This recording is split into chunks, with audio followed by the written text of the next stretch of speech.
আমরা কিছুদিন আগে আমাদের সকলের প্রিয় আল্লামা দেলোয়ার হোসেন সাঈদী রাহিমাহুল্লাহ নওয়ারাল্লাহু মারকাদাহু ওয়া জাআলাল ফিরদাউসা মাসওয়াহু, ওনাকে আমরা হারিয়েছি।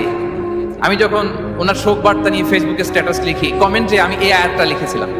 আমি খুঁজে পাচ্ছি না যে আমি কি দিয়ে এটার উপমা দিব, কি দিয়ে ওনার বিদায়ের উপমা আমি জানাবো। আমি খুঁজে পাচ্ছিলাম না কোনো আয়াত, তখন এই আয়াতটা লিখে আমি উপমা দিয়েছি। আল্লাহু আকবার।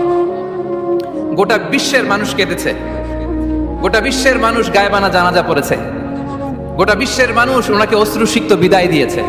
From north to the south, from east to the west, the entire globe, min mashariqil ardi ila magharibiha, অশ্রুসিক্ত বিদায় তিনি পেয়েছেন।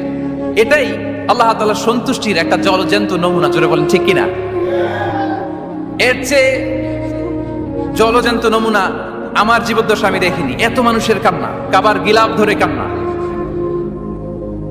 এভাবে ভালোবাসা প্রকাশ করা, এভাবে তার প্রতি তার জন্য অশ্রুসিক্ত দোয়া করা, কান্না জড়িত দোয়া, এটাই প্রমাণ করে যে আল্লাহ তাআলা ওনার উপর সন্তুষ্ট হয়ে গিয়েছেন।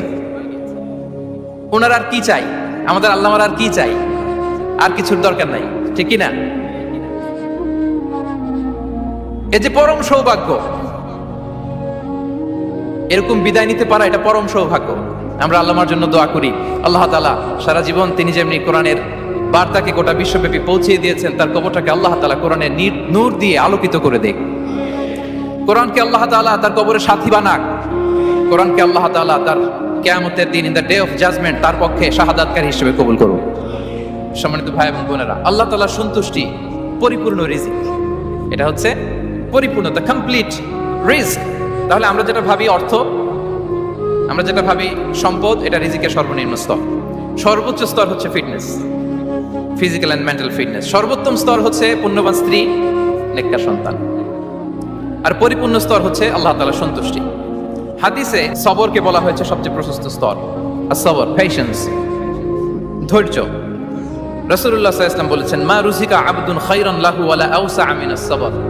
সবরের চেয়ে কোনো প্রশস্ত নিয়ামত, প্রশস্ত রিজিক আল্লাহ তাআলা কোনো বান্দাকে দেয়নি। ধৈর্য। আমাদের অনেকের ধৈর্য কম। আপনাদের কি অবস্থা? ধৈর্য আছে তো? হ্যাঁ, সবার ধৈর্য আছে না? আপনাদের দেখেই বোঝা যাচ্ছে মাশাআল্লাহ, খুব ধৈর্যের সাথে আপনারা একেবারে শেষ সময় পর্যন্ত আছেন। তো এই ধৈর্যের প্র্যাকটিসটা আমাদের করতে হবে। আমরা যেন অস্থির না হয়ে যাই, আমরা যেন আতঙ্কিত না হই, আমরা যেন প্রশান্ত থাকি, আমরা যেন ধৈর্যের প্র্যাকটিস করি। বিশেষ করে আমাদের সন্তানদের এটা শেখাতে হবে। কারণ ধৈর্য এটা এমন একটা গাছ, যে গাছে সারা গায়ে কাটা কিন্তু এর ফলটা বড় মিষ্টি। ধৈর্য এমন একটা গাছ, যে গাছে সারা গায়ে কাটা কিন্তু এর ফলটা বড় সুস্বাদু। তো সেই টেস্টি ফ্রুট যদি আপনি ট্রাই করতে চান, আপনাকে ধৈর্য ধারণ করতে হবে। তাহলে হাদিসের আলোকে আমরা জানলাম রিজিকের সবচাইতে প্রশস্ত স্তর হচ্ছে ধৈর্য। রিজিকের সবচাইতে কল্যাণকর স্তর হচ্ছে হিকমা। আল্লাহ তাআলা বলছেন, ইউতিল হিকমাতা মান ইয়াশা ওয়া মান ইউতাল হিকমাতা ফাকাদ উতিয়া খায়রান কাসীরা। আল্লাহ যাকে চান তাকে এই হিকমা দেন, আর যাকে আল্লাহ তাআলা হিকমা দেন তাকে প্রভূত কল্যাণ দান করেন। হিকমা, প্রজ্ঞা, উইজডম, নলেজ আর কমন সেন্স, দুইটা যখন একসাথে হয় এটা উইজডম হয়ে রিফ্লেক্ট করে। আই রিপিট,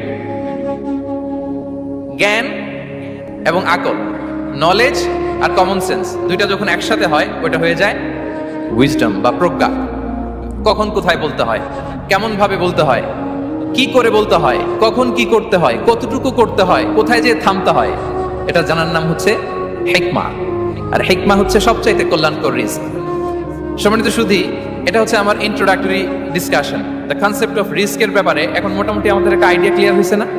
রিস্ক কি, কত ধরনের হতে পারে, রিস্কের সবচেয়ে নিম্ন স্তর কি, সর্বোচ্চ স্তর কি, সবচেয়ে প্রশস্ত স্তর কোনটা, সর্বশ্রেষ্ঠ স্তর কোনটা, সবচেয়ে কল্যাণকর স্তর কোনটা।